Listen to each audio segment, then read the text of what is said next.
They were sent beneath the earth, armed with nothing but a flashlight, a pistol, and their nerves.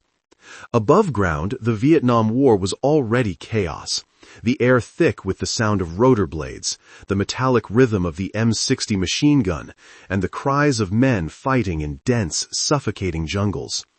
But below the surface, an entirely different war was being fought, one that most soldiers never saw and few survived long enough to describe.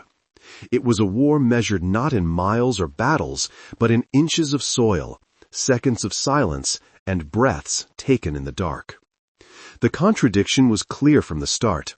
The United States military, one of the most technologically advanced forces in history, found itself outmatched by enemies who dug into the earth with hand tools and fought in darkness.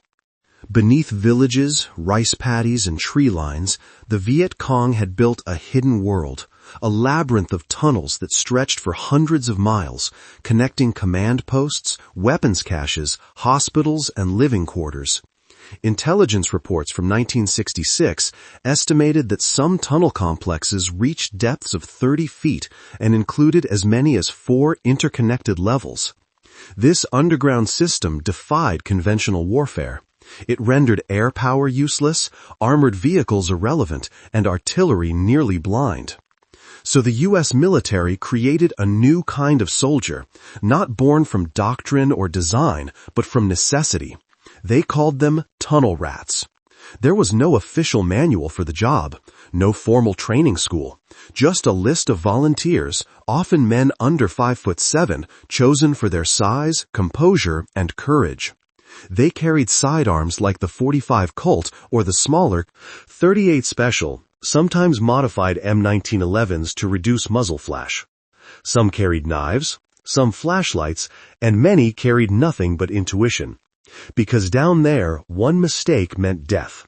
Not by bullet, but by air, by fear, or by a hidden tripwire that could vaporize a man before he ever saw his enemy. The mission was brutally simple. Go down, clear the tunnels, bring back maps, weapons, or prisoners if possible. In practice, it was a descent into sensory deprivation. The tunnels were narrow, often no wider than 18 inches, and the air stank of damp earth, rot, and human waste. Insects crawled over skin. Rats, real rats, scurried in the dark. The Viet Cong had designed their tunnels with ingenious traps, false walls, flooded sections, spikes coated in feces, and grenades suspended by thin wires at knee height. Some tunnels had air vents disguised as termite mounds. Others looped back on themselves, designed to confuse intruders and lead them into ambushes. Every turn of a corner carried the weight of a coin toss, life or death, seen or unseen. Reports from the 1st Infantry Division noted that even experienced tunnel rats could only stay below for minutes at a time before the heat and carbon dioxide forced them out. Some returned gasping and shaking, eyes red from the lack of oxygen. Others didn't return at all. Yet the work continued, because without these men, entire regions of South Vietnam would remain impenetrable. The tunnels weren't just hiding spots. They were the arteries of the insurgency, carrying weapons, information, and morale through a network invisible to satellites and planes. For commanders, the psychological impact of these tunnels was immense. Every patch of ground became suspect. Every village could be hollow. Even captured areas felt unsafe because the enemy might still be underneath. American engineers used everything from water pumps to explosives to collapse tunnels, but many were rebuilt within days. It was an endless cycle. Dig, destroy, rebuild, repeat. And while generals debated how to fight an enemy that refused to surface, a handful of men went below to find answers firsthand. What those men discovered underground changed how the U.S. military understood both the Viet Cong and the war itself. They found living quarters, complete with kitchens, sleeping chambers, and command centers. They found weapons workshops assembling rifles from scavenged parts. Some even repairing captured M60 machine guns and MG42 barrels from older conflicts. They found documents revealing entire operations planned beneath their feet. But what they didn't find was a clear victory. The tunnels couldn't be conquered, only endured. And in that endurance, the tunnel rats began to understand something that no bomb or bullet could reveal. That the real war in Vietnam wasn't being fought on the surface at all. Every descent began with silence. The moment a tunnel rat lowered himself into the hole, the sounds of war, gunfire, the M60 machine gun's rhythmic bursts, the rotor wash of Hueys, all vanished. What replaced it was the claustrophobic sound of breathing, the muffled scrape of boots on clay, and the faint hum of insects in the distance. In the tunnels, even whispers could betray a man's position. The Viet Cong had designed their underground empire with astonishing precision. Many entrances were hidden beneath trapdoors barely visible under leaves or bamboo mats. Inside, narrow shafts led down into chambers connected by passageways as tight as animal burrows. There were side vents to release smoke from cooking fires, angled so that the heat wouldn't be visible to U.S. aircraft using infrared sensors. Some systems stretched for miles. Cu Chi, Ben Cat, and Iron Triangle were names whispered among American troops like curses. The Cu Chi tunnels alone covered more than 200 kilometers, forming a subterranean city where thousands of guerrillas lived for months without surfacing. Each tunnel rat learned to read the air, the way humidity thickened before a trap, or how a faint draft might mean a hidden exit. They crawled forward on elbows, one hand gripping a pistol, the other sweeping the ground for tripwires. Their flashlights were used sparingly, sometimes replaced with red-filtered lamps or even candles to avoid blinding themselves before firing. The muzzle flash from a .45 in a pitch-black tunnel could stun the shooter as much as the target. That's why some preferred the .38 revolver. Less power, but quieter, with no spent casings to rattle in the dark. In the first months of 1966, engineers attempted to assist tunnel rats with gas and water pumps. They flooded known systems with tear gas or smoke to drive the enemy out. But the results were mixed. The tunnels were too complex, the airflow unpredictable. Gas could backflow into friendly areas, or disperse harmlessly into the ground. The only reliable method remained human entry. And so the men kept going down, one at a time, each mission a gamble that leadership accepted as part of the invisible cost of war. What they found inside varied from the mundane to the horrifying.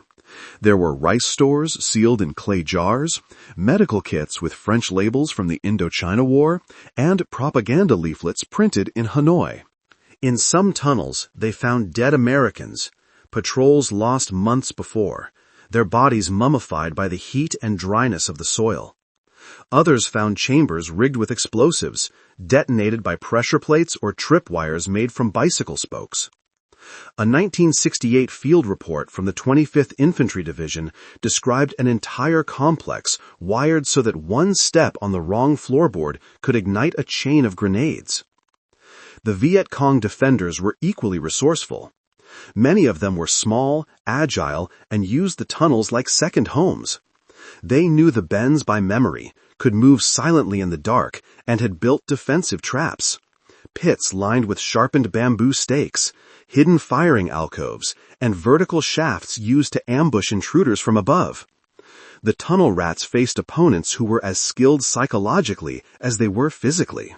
A flicker of light, a whisper, or breath could trigger a sudden strike at arm's length.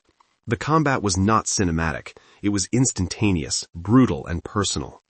Often, it ended with neither side truly knowing who had won.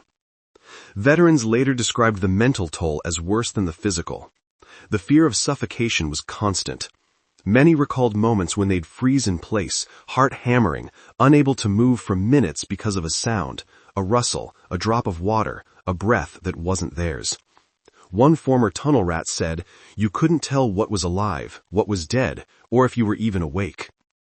Above ground, their comrades waited, listening for the signal rope to twitch, a tug that meant, "I'm alive." If it didn't move after a few minutes, someone else would have to go in. It was a cycle of quiet heroism that never made the newsreels. The work was too grim, too intimate to celebrate. By 1967, entire platoons had developed underground tactics, marking cleared tunnels with chalk, measuring air currents to guess depth, mapping networks inch by inch. Some were fitted with captured ventilation diagrams found on Viet Cong officers. Others carried experimental gear like headsets or small M1911 suppressors, though most of that technology proved unreliable in the heat and humidity. The tonal war wasn't about tools. It was about instinct, a kind of primitive intelligence that kept a man alive when reason failed. But as the war dragged on, a darker truth began to surface. No matter how many tunnels they cleared, the network always grew back. It was a living organism, regenerating faster than it could be destroyed. Commanders began to realize that this wasn't just an engineering feat by the enemy. It was a doctrine, a deliberate, adaptive strategy that turned weakness into strength. And to understand that strategy, the tunnel rats would have to go even deeper into the purpose, psychology, and logistics that powered the Viet Cong's world beneath the soil. The deeper they went, the clearer the purpose became. These tunnels weren't random hideouts.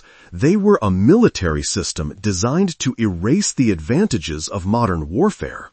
Every bend, every hidden door reflected a tactical logic born from desperation and patience. The Viet Cong didn't need to win battles. They only needed to survive them. And underground, survival was an art. Captured documents and interrogations later revealed that the tunnels served multiple layers of warfare. At the top level were fighting trenches and ambush positions, shallow enough to move quickly and disappear. Below that were storage rooms, command posts, and medical stations where wounded soldiers were treated under candlelight with salvaged tools. The lowest levels contained escape routes that opened into rivers, wells, or hidden jungle pits. Some tunnels were even large enough to hide bicycles, radios, and disassembled mortars. American intelligence analysts noted the existence of rest chambers equipped with mosquito nets, rice cookers, and bunk beds carved from bamboo. This was the heart of guerrilla endurance. In a war where the U.S. military relied on firepower, artillery, M60 machine guns, and airstrikes, the enemy had simply vanished from sight. When bombs fell, they waited. When patrols advanced, they moved beneath. When airstrikes stopped, they re-emerged, repaired, and resumed. The tunnels turned time itself into a weapon. To counter this invisible threat, the U.S. military introduced specialized engineering teams trained to locate and destroy underground networks. Seismic detectors, acoustic probes, and portable pumps were tested. Dogs were brought in to sniff out entrances, but many refused to go underground. The smells, the heat, and the faint gas residues were too much. Explosives were used, but the tunnel's interlocking design often absorbed the blasts. One after-action report described detonating 1,500 pounds of TNT in a section of the Cu Chi system, only for reconnaissance to find new entrances a few hundred meters away within days. Still, the tunnel rats persisted. They learned from their adversaries. They started marking tunnels with chalk symbols or small nails to track cleared routes. Some carried lightweight gas masks to survive air pockets laced with carbon monoxide or the stench of decay. A few carried captured weapons, like the Soviet TT-33 pistol or the German-made P-38, both smaller and easier to maneuver than a .45 Colt. The enemy, in turn, adapted once again, narrowing tunnels, installing wooden doors that sealed sound, and planting explosives that detonated only after the second intruder passed. By 1968, during the Tet Offensive, the full scale of the tunnel network became undeniable. Entire battalions emerged seemingly from nowhere to strike at Saigon, Hue, and other cities. They had traveled unseen beneath the countryside, coordinated through underground messengers, and launched attacks that stunned U.S. intelligence. Even after brutal counterattacks, many simply disappeared again, swallowed by the earth they had shaped into a fortress. The official reports that followed were clinical, but the personal accounts were not. Tunnel rats spoke of hallucinations in the dark, flashes of light that weren't there, the feeling of someone breathing behind them. Some developed tremors, insomnia, or what would later be recognized as post-traumatic stress disorder. Yet in interviews years later, many said they went back down willingly, again and again. It wasn't courage, one veteran said, it was the job. You went because someone had to. What made the tunnel war so psychologically devastating was not just its danger, but its intimacy. In most combat, the enemy was distant, a figure across a rice paddy, a shadow in the tree line. In the tunnels, he was inches away. You could hear him breathing, smell the oil on his weapon. Victory meant killing a man you could almost touch. The line between soldier and survivor blurred completely. The military tried to quantify the results. How many tunnels were destroyed? How many supplies captured? The numbers shifted constantly, but the conclusion was clear. No matter the effort, the tunnel system never truly disappeared. It simply adapted, like water seeping through cracks. In 1971, U.S. Army field engineers described the tunnels as a living organism, one that reacts to pressure and heals itself with time. That realization marked a turning point. The war beneath the war wasn't about technology. It was about human endurance. Both sides understood that. The tunnel rats represented one extreme of it, men facing suffocating darkness for inches of ground. The Viet Cong embodied the other fighters who turned the earth itself into armor. Yet as the conflict dragged on, a grim question emerged. Had the United States been fighting not just an enemy, but an environment it could never control? By the time the war drew to its weary end, the tunnel systems had already rewritten a fundamental rule of modern combat. They had proven that terrain, even the unseen, buried kind, could neutralize firepower. The tunnel rats, meanwhile, had shown what happens when technology collapses and only courage and instinct remain. When Saigon fell in 1975, many of the tunnels were abandoned, flooded, or sealed. Others were quietly preserved, later turned into museums. But for the men who had gone down there, those passages never really closed. In the years that followed, military analysts combed through declassified reports and field notes, trying to quantify what the tunnel war had cost in lives, in morale, in understanding. The numbers told only part of the story. Thousands of tunnels mapped or destroyed, tons of ammunition recovered, entire enemy divisions operating unseen for months. But the real impact was doctrinal. The Vietnam War forced both sides to rethink what control of the battlefield meant. The Americans had dominated the sky and surface. The Viet Cong had dominated everything beneath it. For Western armies trained on open maneuver warfare, the tunnels represented an existential puzzle. Aircraft, artillery, and armored vehicles, the symbols of 20th century might, were rendered irrelevant in an environment measured by cubic feet. It was, as one after-action report described, a war reduced to the dimensions of a coffin. The M60 machine gun, reliable on open ground, was useless in a shaft the width of a man's shoulders. Grenades risked collapse. Radios couldn't transmit. Even the concept of front lines disappeared. The enemy was behind, above, or below at any moment. After Vietnam, the U.S. Army began to formalize lessons from this subterranean war. Manuals on tunnel and bunker warfare were drafted in the late 1970s and refined again after the Gulf War. New equipment was developed, lightweight breathing masks, short-barreled weapons similar to the M240's modular systems, and compact lighting gear designed for low-oxygen environments. The doctrine emphasized reconnaissance, sealing, and denial rather than occupation. The idea was no longer to chase the enemy underground, but to deny him that space entirely. Yet even as tactics evolved, the psychology of the tunnel rats remained unmatched. They had been improvisers in the purest sense, soldiers stripped of hierarchy, depending only on training and instinct. In the claustrophobic dark, medals and ranks meant little. What mattered was rhythm. Breathe, move, listen. It was a different kind of professionalism, forged in isolation. When asked decades later if he'd do it again, one veteran answered simply, "If I didn't, someone else would have died." Their courage did not make the tunnels disappear, but it revealed something deeper about the nature of asymmetric warfare, that an enemy's greatest weapon might not be firepower or technology, but the ability to redefine the battlefield itself. Historians now see the Tunnel War as a precursor to many conflicts that followed. From Afghanistan's cave systems to urban warfare in the Middle East, the lessons of Vietnam's underground fight still echo. Intelligence, patience, and adaptability, not just superior arms, determine survival. The Vietnamese themselves paid a terrible price. Thousands of tunnel workers and guerrillas died underground from air loss, flooding, or cave-ins. Many lived in darkness for months, their skin pale and blistered from damp conditions.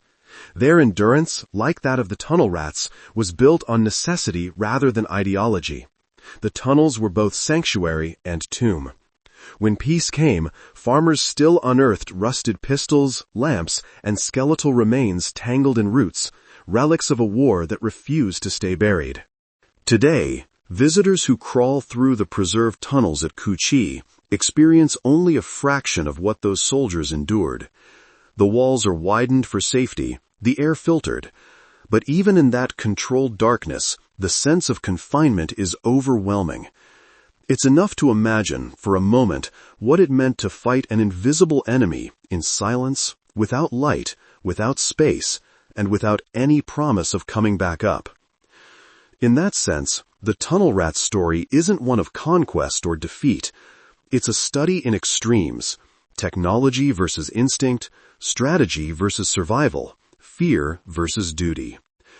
They didn't win the war beneath Vietnam, but they revealed its truest dimension: that combat isn't always about who holds the high ground, but who can endure the low one.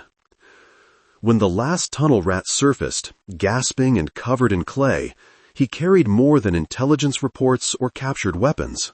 He carried a truth that remains as relevant now as it was then. In every war, the greatest weapon is still the human mind, and the greatest battlefield is wherever that mind is tested. Because the tunnels of Vietnam weren't just holes in the earth. They were a mirror, showing both sides the depth of what humanity will endure when the surface of war isn't enough.